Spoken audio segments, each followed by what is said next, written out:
All right. Hi everyone. My name's Riya, My name's Luke. and today we're talking about finding problems and how to talk to customers. This is something that come up a lot just amongst people that are currently building, and also that people have in Field Blue and in the current Quality Studio cohort. And it's something that we've done a lot on building our current company, Dezu. So we're going to be discussing how to approach that properly and how to find a problem that customers really care about. All right. So who are we? Take this one. My name's Luke. I have a business background. I worked in investment banking, private credit, and accounting. Always been an entrepreneur. I had my own business in high school and college, and now I take a leave of absence to work on Desi full time. Yep. And my name is Priya. I have a technical background. Currently CS at UMich, but graduating soon earlier than anticipated. I have a background in machine learning at Amazon, and we're both going all in on our company Dezu, where we help tax professionals file their tax returns faster. And we're currently in the Talora Winter 25 bash. And we also wanted to point out that something unique about us that is kind of underrated in the startup world is a technical and business co-foundership. You see a lot of kind of co-founder duos that are both technical, but it's very important that sales is a very important part of the startup process of getting your customers. That's like building is kind of like the easy part. It's important to make sure that you can actually get your customers and ensure that you're building something and keeping good relationships with them. So, this is a quote from us about less than like a year ago. I'm building a consumer social app for retail investors to make educated trading decisions. And this we now know in retrospect is something called a tar pit idea. You can find a lot of YC literature and videos on what tar pit ideas are. But whether or not you want to categorize your current idea into something like a tar pit idea, I think it's important to realize that you have to talk to your customers to really know what they want. So, the next slide, please. All right, so pause and take a step back here. Yeah, so I guess the building part, kind of like reiterating what Ria said, that's kind of the easy part. But the harder part is actually like figuring out if you're building something that people actually need or like customers actually need. And we'll kind of dive into how to actually find those ideas and find those problems. So first off, I feel like taking a step back if you're building or working on something right now, I think it's good to like take a break and kind of explore other fields just to like kind of gauge where you're at. Because if you're like fully focused on one thing, it's kind of hard to, compare or benchmark with where you're at with like compared to like I guess other people or other ideas or what you could be doing with your time. So first off, would recommend finding a Sherpa. And what is a Sherpa? So Sherpas are people who guide climbers on Mount Everest. And essentially what Sherpas are in your life are really close connections, such as your mom, maybe like a brother or sister or a really close friend that works in an industry or like that does something that you're super interested in. Maybe they're like a real estate professional. Maybe they're a trader. Maybe they have a crypto business, right? And what you want to do is you just want to talk about and you know how to talk to them, how to ritz, right? So in-person meetings way better than Zoom and like yeah, one connection's kind of there. But Yeah, something I would add is some like specific examples from our startup journey on what our Sharvas were, because accounting is something that Luke has worked in, but it's something I mainly don't have much relation to, apart from we have very close family friends that are kind of in the accounting field. So it seems kind of random, some people might be like, why are you building the accounting field? But what you might not realize is that a field that you are just have interest in and may not be an expert in might be somewhere that you find this gold mine of opportunities that is not very developed in and has a lot of basically leeway for you to build in and make people's lives a lot easier. And accounting itself is a very antiquated field. So we started off with psychiatry because my mom's a psychiatrist, and we were kind of learning from her and using her connections to get us more connections. That's an important part too, is your Sherpa should be able to bring you into their world. So you should be able to go to your Sherpa to ask any questions you have. You know, when it was psychiatry, like if I had a question like, oh, what like electronic medical record system do you use, or called EMRs, then I can just go to my mom and be like, hey, what does your EMR look like? You know, what's that process like? How do you put in a prescription for a patient? You know, all those ideas, you need to make sure that you have someone who's very close to you. Because if not, then you are a stranger to the field and you don't have an easy way to get answers to your question in the field. The second part, kind of how to talk. So you find this person, right? You find this connection, and now you actually at the cup talking stage. So what we recommend is read the mock test. It's a really good book on kind of asking open-ended questions. You don't, because if you go to your mom and you ask, oh, is this a good business idea? And you tell her your business idea, she's gonna say yes. Like she's not gonna want to disappoint you. And most humans are kind of the same way. They don't feel comfortable like saying your idea is shit or like saying your idea is bad. So this is kind of a really good book on how to frame your questions in a way that doesn't expose them your idea, but provides like really valuable insights into their life, into seeing if there's an like actual problem they have. And it's written by a former YC founder. So it has great examples of what to and not to ask. You must read this book. We thought, like, initially I read the first like 30 pages of the book and thought I was good to go. I had to read the entire book to really understand the context. Yeah.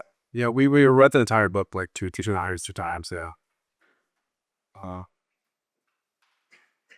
right. So now, how do you know that you're finding pain?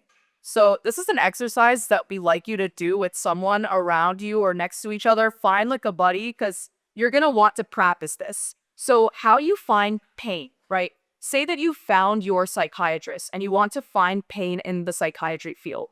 First, you need to find out how much is this person willing to pay for me to solve their problem. This is like an end goal of your conversation with them. And it's not because of money. Like forget about the money, right? The reason you ask this is to find out how much this problem actually means to them.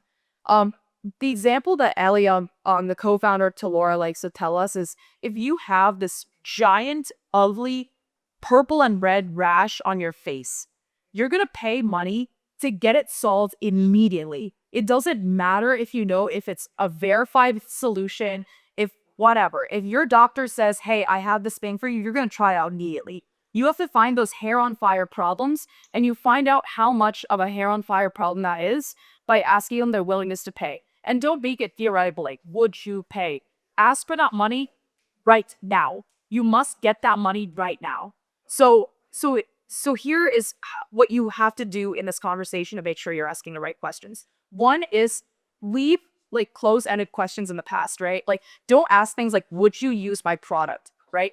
If I ask anyone in this room that, if I show them like this app I built that helps you find study spots or whatever, right? Like, which is a classic Target idea. Most people will be like, oh yeah, that looks pretty cool.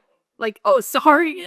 It's just like a normal like tar pit idea, or like some like consumer social app that like helps you find friends, or like another like dating app. Things like that are like classic target ideas. And if you ask people, would you use this? They might say yes. What you actually have to do is find the root problem, right? So like, what is something that you struggle with doing? Like, for example, and we can do an example, or yeah, we can do an example and then we can help to do it. Like, what do you like to do? You have a hobby. It's like act like a professional. Like Zoe, I want to do your personal hobby. okay, I like playing poker. Okay, so gambling. So when you are playing poker, what is kind of the hardest part of playing poker? Is there something that's like really annoying that you deal with that you just wish was easier? Can you describe what's like to play poker and then tell me what's hard about it? Yeah, so play poker, you get two cards, and then like you sit around the table and like you have money from you, and you put the money in, and it sucks when I like lose the money. All right. You don't like losing money in poker? No? Okay. I think I could assume why. Is there anything that helps you lose less money in poker or make money? Play better. Play better? Okay. What helps you play better poker? Uh, Poker's technically solved, so like a software that shows the solved version of poker. Okay. And have you tried a solver before that helps you play poker? Yeah, All right. Does that work? kind of. It doesn't work like fully because you have to pay for the premium version of it. Okay. Is there any other pros of the solver that you use? Slow. It's slow. Mm. How is it slow? How does that affect your gameplay? Sometimes you can't take a really long time in making a decision. Oh, okay. So can you explain it to me like end to end? So you're playing poker. How does that work with the solver open? What is your process look like? Yeah, so when I play with the solver, I'm online. So I have like the poker table open, the solver open, and then I receive a hand, I go to the solver, I upload the hand, and the solver tells me what to do. Okay. And then I input it into the poker game. Gosh, and that process is slow. Yeah. Is there anything else that you tried to make this process better to make more money in poker? Trying to memorize the solver solutions. Okay, so like just doing it manually, like in your head, kind of. Okay. What if there was a solver that was not as expensive as the premium version of this solver that uses computer vision to look at your current poker hand, use the context of the plays that had happened in the hand, and that automatically gives you its output, like its GTO solution. That would be amazing. That would just be free money. It would be free money. Yeah. So it helps you earn money. Yeah. How much would you pay for a solver like that doesn't require you going in, putting something in? $100 a month. You pay $100 a month? Hmm? All right. Well, I'm actually currently building a solver for this because I have a passion in poker too. And I currently have a version 1 that I'd love to show you later. But in order to make sure that I'm solving a problem that people actually have, would you be willing to pay me $100 right now for me to build this for you? And if you don't like it, I'll guarantee you that I'll give all of your money back at the end of 30 days. Yeah. All right. So that's how it's done. That's a mom test. So sometimes you're going to get a guy who's like, no, you're like 20 years old. I don't trust you, right? Or when you ask them to pay money, they'll be like, actually, like, maybe I wouldn't pay $100, right? You have to find that out. You have to be confident because what happens to a lot of people is you think that someone's going to pay you $100, but you haven't gotten $100 yet. So that could be a fake promise. And so if I find out that Luke has actually said, actually, he said $100 unprompted. Say if he said $5, is it worth it to me to build software for $5 per person per month? Maybe, but that's like a decision you have to make. But you have to make sure that you know how much the value this actually is to people. And that's why, there's certain types of people that are better to build for, right? If he's making money off of poker and my software helps him make more money, that's good because at the end of the day, he's comparing how much he's making in poker to how much he's paying for my solver software. So if someone is not willing to pay you money, then you want to say something along the lines of, okay, do you know other people that play poker that want to play better poker that you could introduce me to? And then maybe Luke will say, oh yeah, I have like a home game friend group that plays a lot of poker. I can introduce you to some of them. Maybe you can come to one of my home games. And so that's an easy way to get into a community. And now I have this close person who's a Sherpa to me who can introduce me to more people in that community.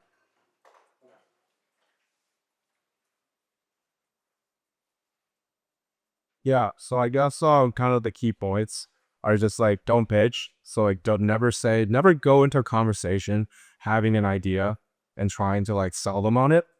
I think that comes out of like way later stage once you've actually like identified and like talk with like hundreds of people in the field and kind of realize that it actually is a problem. Yeah, it's pretty much it. All right. So, this is just on like execution. So how can you get good at this, right? You don't become good at, sorry. You don't get good at testing or talking to customers or asking people for their money just by like, going up and just winging it, right? You have to practice this. Me being like the technical side and having done sales in the past, like I was always really uncomfortable asking people for money. It felt like kind of taboo, like I wasn't supposed to do it. So what you should do is, find a partner or find your co-founder or whoever it is and just practice doing a mock test with them and practice all the different outcomes because every customer that you talk to could be a potential sale, right? That could be someone that has a problem. So make sure that you're actually finding it and not wasting your time because if you do end up wasting your time, you might think that you have a problem and you might spend months building something, which you've done. And it ends up being something that no one wants. Yeah, so I guess 100 combos with a certain like type or like I guess archetype or person or field you're interested in is a good kind of benchmark. Obviously, the more the better. And if you can find maybe even like a couple people that are willing to pay you a lot of money to solve like their hair on fire problem, then you're probably in a good spot and there's probably a problem that needs to be solved in that industry. And then I guess it's kind of figuring out whether, it's something that can be solved technologically. And yeah. All right, this is just a summary, right? This is everything you should do before you start building. Don't build, okay? So first, find your Sherpas. Find someone close to you who knows a lot of people, who's actively having that problem, and can introduce you to more people and bring you into their world. Then use the mom test, right? The Ganlo example, right? All right. Then focus on real pain. Make sure it's real pain, right? You might find someone who has a big problem. Find a couple other people and see if they have the same problem. If they don't, then maybe it's something that this one guy has and no one else really cares about.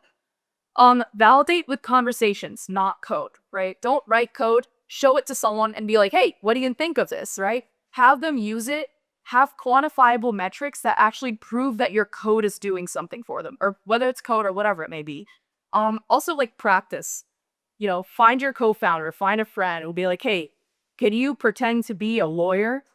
And then practice with them and try all the different outcomes so you know what to do. And every conversation should have an uncomfortable question that you don't want to ask, right? For me, it's like, would you pay us X dollars for this? Or how much would you pay us to build this for you? Every single time, I don't like asking that question. But this time, now, I can actually ask it. It just makes me uncomfortable. There should be questions in your Hmong test that make you uncomfortable. If not, it's not your Hmong test. You will have to ask uncomfortable questions, confirm that you're making a good product, and then ship it. Yeah. All right. I think there's one more slide. Yeah, if you like this, like shameless plug, just like follow us on like Instagram as liked it. All right, thank you.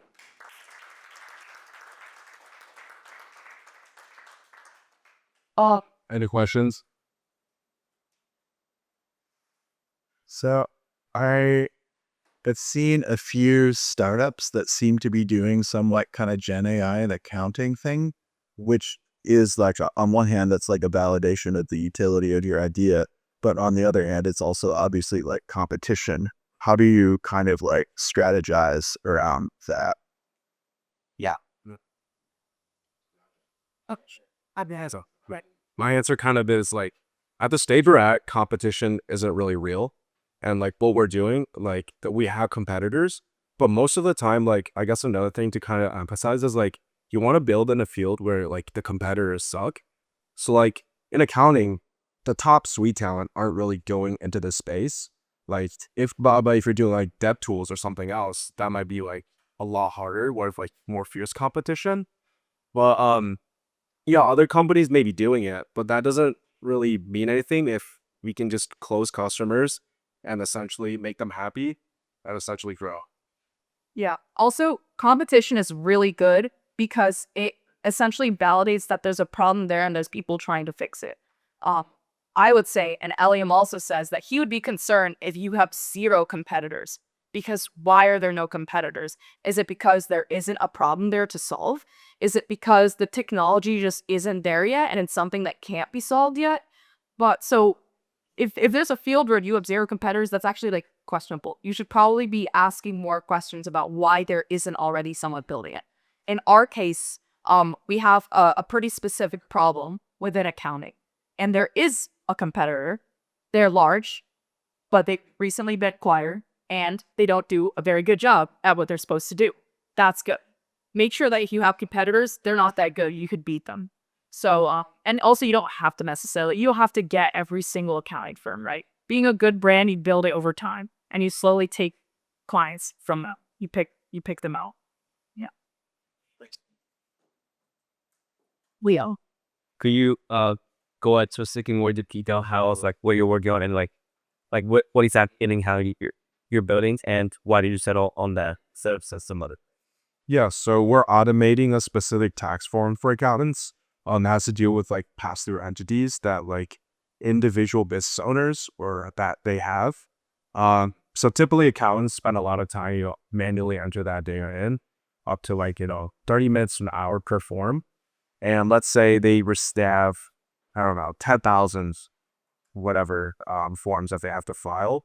Then that's like 10,000 hours. We could probably save them. Yeah. In short terms, it's data entry with a very specific tax form that accountants get sometimes tens of thousands of. Yeah.